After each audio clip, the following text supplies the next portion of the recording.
بدبخت ہیں وہ لوگ کہ جو یزید پر لعنت نہیں کرتے. یزید پر لعنت قرآن نے کیا. ان الذین یؤذون اللہ ورسولہ لعنہم اللہ فی الدنیا والآخرہ وأعد لہم عذابا مہینا. کوئی 6 ماہ کے بچے کو بھی شہید کرتا ہے, کوئی مخدرات عصمت کی چادریں بھی چھینتا ہے, کوئی 5 سال کی سیدہ سکینہ کی بالیاں بھی نوچتا ہے, کوئی بے کجاوا اونٹوں پر بھی بٹھاتا ہے. اور لیکن جب قاسم علیہ السلام کی لاش اٹھانے کی باری آئی, یہ وہ واحد لاش تھی کہ جس کو میدان کربلا کے اندر امام علی مقام علیہ السلام کے سامنے رون دیا گیا تھا کہ آپ کا جسد انور اس طرح سے بکھر گیا تھا کہ آپ اٹھاتے تو وہ نیچے لٹک جاتا. آپ نے اس وقت چادر بچھائی اور اس چادر کے اندر امام علی مقام علیہ السلام نے اپنے بڑے بھائی امام حسن علیہ السلام کی شبیہ کو گٹھڑی میں باندھا اور اس گٹھڑی میں باندھ کر آپ لائے. پھر علی اکبر علیہ السلام کی جب لاش کو اٹھایا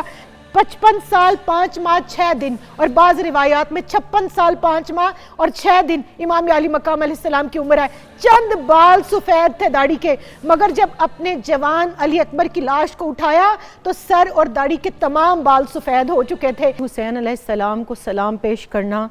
اس کے بعد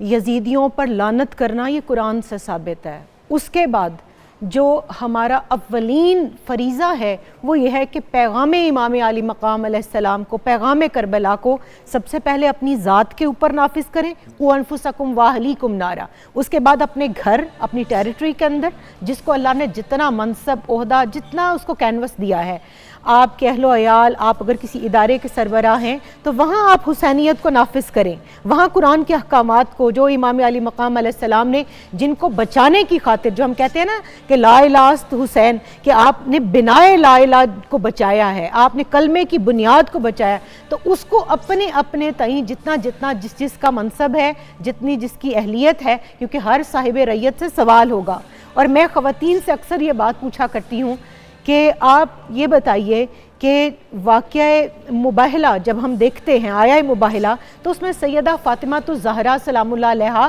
ہمیں اس پنجتن پاک کی مرکز بن کر ہمیں ساتھ چلتی ہوئی نظر آتی ہیں. یہاں کربلا کے میدان میں بھی انہی جو تسلسل کو, اسی قربانی, اسی جہاد کو زندہ کر کے سیدہ زینب سلام اللہ علیہا سالار کربلا بن کر نکلی ہیں. اور آپ کے ساتھ سیدہ رباب جن کا ابھی 18 دن کا بچہ ہے, جو مدینہ منورہ سے نکلی ہیں, سیدنا علی اصغر علیہ السلام 6 ماہ کی ان کی عمر تو کربلا میں پہنچ کر ہوئی, جب گھر سے نکلی ہیں تب تو 18 دن عمر تھی. تو میں کہتی ہوں کہ انہوں نے جس طرح سے ان قربانیوں کو پیش کیا اور اسلام کو بچایا, کیا پوچھ نہیں ہوگی کہ جس چادر کو ہم نے بچایا اور تمہارے لیے بچایا,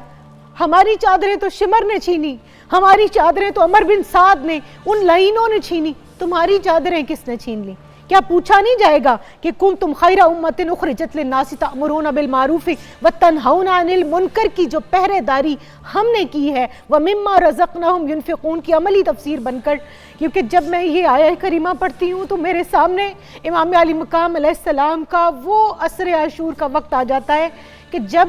آپ کے تمام رفقا کو شہید کر دیا گیا, اور قربان جاؤں میں ان رفقا کے اوپر جنہوں نے ہاشمی گھرانے کے ایک بھی بچے اور جوان کو تب تک میدان میں جانے نہیں دیا جب تک کہ اپنی شہادتیں پیش نہیں کر دی, تاکہ کل کو رسول اللہ صلی اللہ علیہ وآلہ وسلم کے اصحاب, جو بدر والے, جو احد والے, جو حنین والے, جو خیبر والے تھے, وہ یہ نہ کہیں کہ تم اصحاب حسین ہم سے پیچھے رہ گئے. اس وقت میں ظاہراً رسول اللہ نہیں موجود تھے صلی اللہ علیہ وآلہ وسلم, مگر تمام روایات جو ہم تک پہنچی ہیں, سیدہ ام سلمہ رضی اللہ تعالیٰ عنہ, حضرت عبداللہ ابن عباس رضی اللہ تعالیٰ عنہما, انہوں نے خواب میں دیکھا کہ رسول اللہ صلی اللہ علیہ وآلہ وسلم آج کے دن عصر عاشور میں ان کو خواب میں ملے اس حال میں کہ آپ پریشان ہیں, آپ غمزدہ ہیں, اور آپ کی زلف مبارک پر گرد کے آثار ہیں, آپ کے ہاتھ میں ایک شیشی ہے جس میں خون ہے, اور آپ سے پوچھا گیا کہ یا رسول اللہ صلی اللہ علیہ وسلم یہ کیا, آپ کیوں پریشان ہیں؟ فرمایا میں کربلا سے آ رہا ہوں, اور یہ میں اپنے بیٹے حسین اور اس کے ساتھیوں کا خون جمع کر کے لا رہا ہوں. تو ان ساتھیوں میں جنید بھائی حضرت جون علیہ السلام کا بھی تو خون تھا, جو حبشی غلام تھے, جو یہ کہتے تھے کہ اے امام آپ کیا مجھے اس لیے میدان میں جانے کی اجازت نہیں دے رہے کہ میں حبشی ہوں, میرا رنگ کالا ہے, میرا پسینہ بدبودار ہے. تو آپ نے ان کو پیار کیا, سینے سے لگایا اور کہا کہ آپ تو بلال کی شبیہ ہیں, کیوں نہیں آپ میرے بابا جان کے خاص غلام، خاص دوست ہیں، اس لیے میں آپ کو جانے کی اجازت نہیں دیتا تھا، لیکن جب اجازت دی وہ شہید ہوئے تو ہمیں تاریخ بتاتی ہے کہ امام علی مقام علیہ السلام نے اپنے گال ان کے گالوں سے مس کیے، ان کو پیار کیا اور دعا کی، اور آپ کی دعا کی برکت سے ان کا رنگ فضہ، چاندی کو کہتے ہیں، اور سیدہ فضہ بھی حبشی خاتون تھی، ان کا بھی رنگ سیاہ تھا، مگر قربان جائیے رسول رحمت صلی اللہ علیہ وسلم کی کرم نوازیوں پر کہ جو سیاہ فام تھے ان کو چاندی جیسا کر بھی دیا اور ان کا نام بھی دے دیا، پھر ان کا خون خوشبودار ہو گیا۔ تو میرے آقا علیہ الصلوۃ والسلام نے جہاں وہ نور رسول، کیونکہ میرے آقا علیہ الصلوۃ والسلام کے جو شہزادے ہیں وہ نور نبوی صلی اللہ علیہ وآلہ وسلم ہے، وہ جو اعلیٰ حضرت نے کہا تھا نا کہ تیری نسل پاک میں ہے بچہ بچہ نور کا، آج علی اصغر علیہ السلام بھی نور ہے، علی اکبر علیہ السلام بھی نور ہے، آپ امام علی مقام علیہ السلام سراپا نور ہیں، تو وہ نوری خون جہاں تھا وہاں پر جون کا خون بھی ساتھ شامل تھا۔ تو اس وقت میں جب یہ قربانیاں ساری پیش کی جا رہی تھیں تو میں یہ دیکھتی ہوں قرآن کریم کی سورہ کوثر کی آج یہاں پر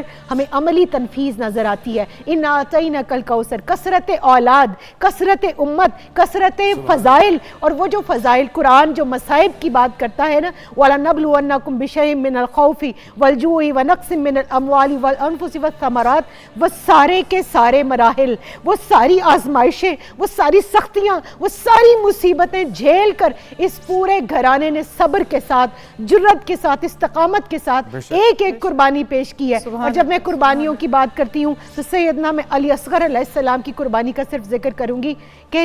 پوری انسانی تاریخ اٹھا کر دیکھ لیجئے، آج ہیومن رائٹس کی بات کرتے ہیں، ہیومن چارٹر بناتے ہیں، ہیومن چارٹر کے بانی رسول اللہ صلی اللہ علیہ وآلہ وسلم ہے، اور اس چارٹر کی تکمیل امام علی مقام علیہ السلام نے کربلا میں کی۔ کوئی 6 ماہ کے بچے کے اوپر تیر نہیں چلاتا، اور تیر بھی وہ انشاءاللہ آپ بھی ایک ماں ہے، 6 ماہ کا بچہ جب آپ کی گود میں ہو اس کو وہ تیر مارا جائے کہ جو اونٹ کو نہر کرنے کے لیے جس کے 3 پھل ہوں، اور وہ اس طرح مارا گیا کہ گردن مبارک کٹ کر لٹک گئی۔ آج کہتے ہیں جی ہم اس ذکر کو نہ بیان کریں، بدبخت ہیں وہ لوگ کہ جو یزید پر لعنت نہیں کرتے۔ یزید پر لعنت قرآن نے کیا، ان الذین یؤذون اللہ ورسولہ لعنہم اللہ فی الدنیا والآخرہ وأعد لهم عذابا مہینا۔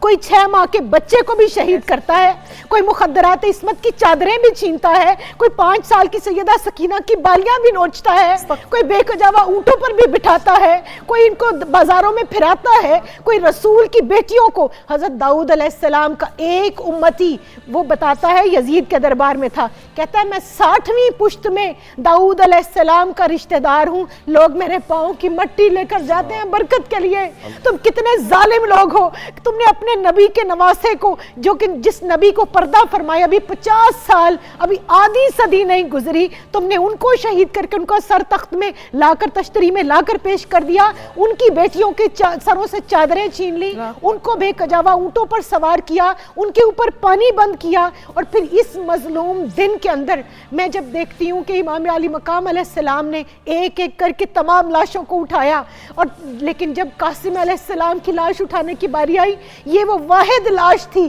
کہ جس کو میدان کربلا کے اندر امام علی مقام علیہ السلام کے سامنے رون دیا گیا تھا کہ آپ کا جسد انور اس طرح سے بکھر گیا تھا کہ آپ اٹھاتے تو وہ نیچے لٹک جاتا۔ آپ نے اس وقت چادر بچھائی، اور اس چادر کے اندر امام علی مقام علیہ السلام نے اپنے بڑے بھائی امام حسن علیہ السلام کی شبیہ کو گٹھڑی میں باندھا، اور اس گٹھڑی میں باندھ کر آپ لائے۔ پھر علی اکبر علیہ السلام کی جب لاش کو اٹھایا، 55 سال 5 ماہ 6 دن، اور بعض روایات میں 56 سال 5 ماہ اور 6 دن امام علی مقام علیہ السلام کی عمر ہے۔ چند بال سفید تھے داڑھی کے، مگر جب اپنے جوان علی اکبر کی لاش کو اٹھایا تو سر اور داڑھی کے تمام بال سفید ہو چکے تھے۔ یہ کہنا بڑا آسان ہے، جس کی ایک بیٹے کی طبعی موت ہو، میں نے دیکھا وہ مائیں پاگل ہو جاتی ہیں۔ یہ پشاور میں گئی ہوں، جب وہ اسکول کے اوپر APS اسکول پر حملہ ہوا، میں نے ماؤں کو پاگل ہوتے دیکھا ہے اپنی آنکھوں سے، مگر قربان جائیں سیدہ زینب سلام اللہ علیہ کے، سیدہ رباب کے، سیدہ ام لیلہ کے،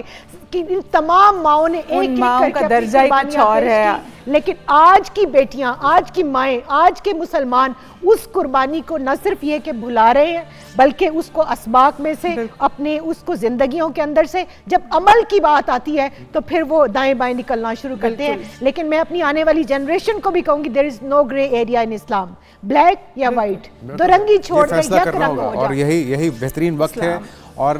10 محرم 9 محرم جب بھی آتی ہے تو یہ ہمیں بنیادی طور پہ صرف اہتمام کرنا، تقریب کا اہتمام کر دینا، مجالس کا اہتمام کر دینا صرف یہ کافی نہیں ہے. اس سبق کو اپنی زندگی میں شامل کرنا ہے، اپنی زندگیوں پہ امپلیمنٹ کرنا ہے، یہ بھی بہت ضروری ہے. بالکل.